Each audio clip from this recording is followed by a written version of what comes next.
Azimi, Ini loh lucu banget. apaan yang lucu? Ini loh aku lagi baca AU.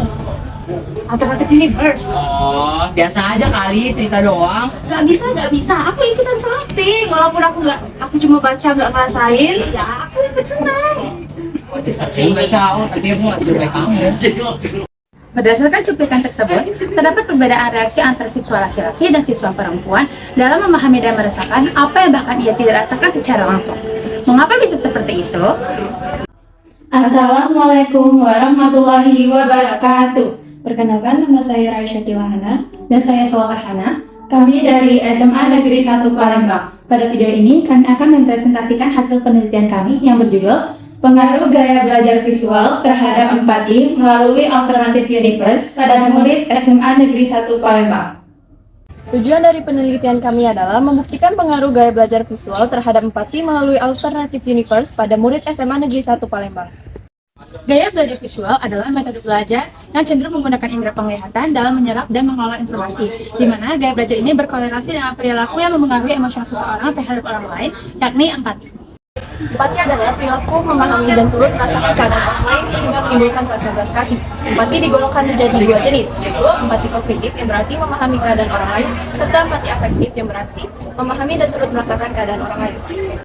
Penelitian ini dilakukan pada tanggal 19 sampai dengan 24 Juli 2023 dengan menggunakan metode penelitian kuantitatif asosiatif yang mencari korelasi antara dua variabel, yakni gaya belajar visual dengan menggunakan skala Learning Style Survey oleh Oxford RL pada 1995 dan PES atau Part Empathy Scale pada tahun 2022 oleh Bird et al. Untuk variabel 4. Dengan populasi sebanyak 1.274, kami mengambil sampel sebanyak 275 murid SMA Negeri 1 Palembang. Melalui media Google Form berupa kuesioner, kami mengolah data tersebut menggunakan aplikasi SPSS. Hasil dan pembahasan. Adapun variabel penelitian kami, variabel bebasnya gaya belajar visual, sedangkan variabel terikatnya adalah empati. Usia sampel.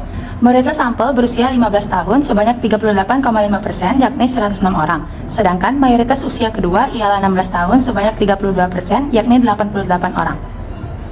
Jenis kelamin. Mayoritas sampel yaitu 81% adalah perempuan sebanyak 224 orang. Sedangkan minoritas dari sampel kami adalah laki-laki yaitu 18% sebanyak 51 orang. Menurut Hammett et al. 2015, siswa perempuan lebih unggul daripada siswa laki-laki dalam kategori compassionate care and put oneself in patient's shoes, di mana keduanya merupakan komponen emosional dari empati. Hal ini mendukung hasil penelitian kami yang memperlihatkan unggulnya siswi perempuan dibandingkan siswa laki-laki. Tingkat gaya belajar visual sampel. Mayoritas sampel yaitu 54,1% memiliki tingkat gaya belajar visual yang tinggi sebanyak 149 orang, sedangkan mayoritas kedua sampel 34,5% sebanyak 95 orang. Baget 1989 menyatakan bahwa informasi yang diperoleh secara visual lebih mudah diingat dan banyak. Materi visual menciptakan perkumpulan jaringan yang jauh lebih luas dalam memori untuk konsep yang sudah dipelajari. Ada lebih banyak koneksi dalam representasi memori ketika inputnya visual. Tingkat empati sampel. Mayoritas sampel yaitu 51,2% memiliki tingkat empati yang tinggi sebanyak 141 orang. Mayoritas kedua sampel ialah 25,8% sebanyak 71 orang. Peneliti ilmu saraf menunjukkan bahwa otak manusia dirancang untuk empati, Radka 2018. Berbagai tingkat empati yang terkait dengan pikiran, perasaan, dan tindakan didukung oleh jaringan otak yang berbeda, Engen 2013. Tes normalitas data. Data tersebut terdistribusi normal dengan signifikasi 0,070 yang artinya signifikasi tersebut lebih besar dari 0,05. Tes hipotesis.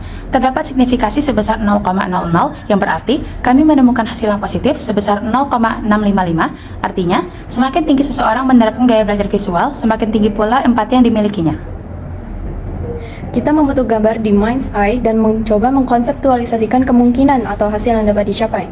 Membayangkan sebagai bentuk bermain dengan pengetahuan kita memungkinkan kita untuk menciptakan atau menetapkan pengalaman sosial dan emosional kita pada fenomena yang sedang dieksplorasi. Sartre 1940 atau 2010. Baiklah, kesimpulannya ialah berdasarkan penelitian ini kami menyimpulkan bahwa semakin baik gaya belajar visual seseorang, maka semakin tinggi pula empati yang dimilikinya. Baiklah, sekian dari kami. Terima kasih. Wassalamualaikum warahmatullahi wabarakatuh.